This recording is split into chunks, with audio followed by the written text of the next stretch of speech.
15 తారీఖు లోపల. ఇంకొక 8,000 కోట్లు ఉంటే ఈయన కాంట్రాక్టర్లకు పెట్టిపోయిన అప్పులకు బిల్లులు కట్టాలి. ఆ బిల్లులు పక్కన పెట్టినా కూడా 9,000 కావాలి. 9,000కు నాకు 5,500 ఉన్నాయి.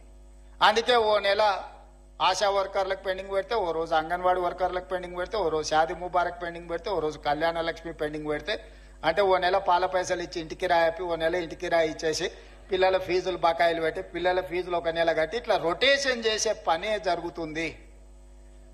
ఇవన్నీ నేను చెప్తా, రాష్ట్రం దివాలా తీసిందని బయటికి చెప్తావా నువ్వు అంటాడు. ఊపర్ శర్వాని అందరు పరిశాని. ఎన్ని రోజులు కప్పిపుచ్చుకోవాలి? క్యాన్సర్ ముదిరిపోతుంటే నేను బాగున్నా, కండలు తిరిగినాయి, నాకు 6 ప్యాక్ ఉందని ఎన్ని రోజులు అబద్ధం చెప్పాలి నేను? మీరు చెప్పండి. ఈ రాష్ట్రానికి ఆర్థికంగా ఆయన గారు క్యాన్సర్ ఇచ్చిపోయిండు.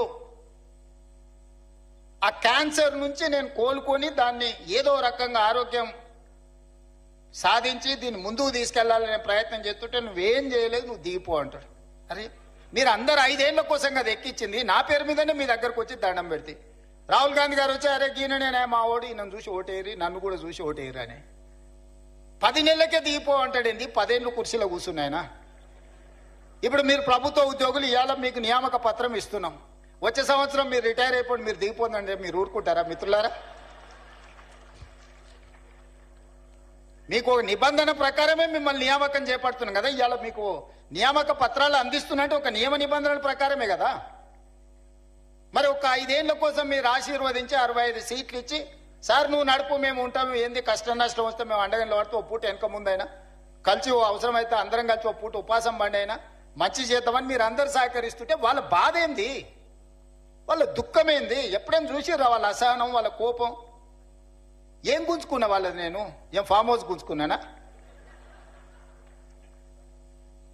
ఈ కుర్చీ కూడా మీరు గుంజుకొని నాకు ఇచ్చారు, నేనేం గుంజుకోలేదే. మీరు అందరు కలిసి ఇక లాభం లేదా, నువ్వు దిగు, ఇక నువ్వు ఉన్నా ఒకటే లేకున్నా ఒకటే, పోతేంత ఉంతేంత అని చెప్పి దించి మీరు అప్పచెప్తారు.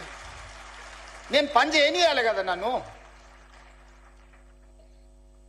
ఇప్పుడు నన్ను పని చేయనిస్తేనే కదా ఇవాళ వీటికి వచ్చి మీ ముందు నిలబడి మీ నియామక పత్రాలు ఇవ్వగలిగిన కదా. ఆయన 12 ఏళ్లలో చేసినట్టే నేనెందుకు చేయడానికి అవకాశం వస్తుండే? ఆయన పాలమూరు రంగారెడ్డి ఎత్తిపోతలు పూర్తి చేసి ఇవాళ నేను కొట్లాడాల్సిన అవసరం ఎందుకుంది? ఎస్ఎల్బిసి 2005-6లో మొదలుపెట్టింది, 2026 వచ్చినా పూర్తి చేయనందుకే కదా నేను మనం మొదలు పెడితే ప్రమాదం జరిగి 8 మంది ప్రాణాలు కోల్పోయినరు. భీమా, నెట్టంపాడు, కోయిల్ సాగర్ ఏదైనా, ఆనాడు మేము కట్టిన శ్రీశైలం, నాగార్జున సాగర్, శ్రీరామ్ సాగర్ ఏ ప్రాజెక్ట్ అయినా చూడండి, 60 ఏళ్ళు 70 ఏళ్ల నుంచి నిటారుగా నిలబడి ఎన్నో తుఫాన్లకు ఎన్నో భూకంపాలకు తట్టుకొని నిలబడ్డ ప్రాజెక్టులు మేము కడితే, ఆయన గారు 1,00,000 కోట్లు పెట్టి కాళేశ్వరం కడితే కట్టుడు కూలుడు 2 అయిపోయినాయి. పనిమంతుడు పందిరేస్తానట, కుక్కతో ఒక తలిగి కూలిపోయిందంట. దానికి మేము కాళేశ్వరం కట్టినాం, మేము కాళేశ్వరం కట్టాం. అది కాళేశ్వరం కాదురా నాయన, కూలేశ్వరం ఎప్పుడో కూలిపోయింది.